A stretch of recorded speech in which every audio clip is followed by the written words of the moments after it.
So I think for the pin and the hole in the caliper carrier, I'm going to use just WD-40 and some kitchen towel. And for this one, I just use some kind of cloth to wipe everything out.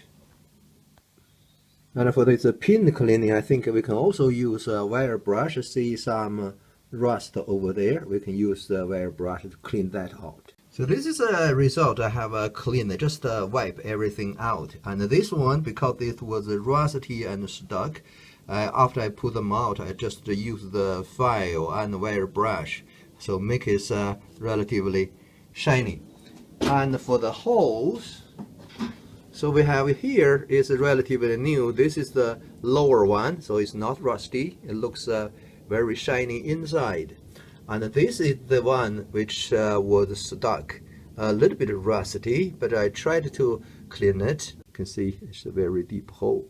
And this is the result after I cleaned. Hopefully that will be okay.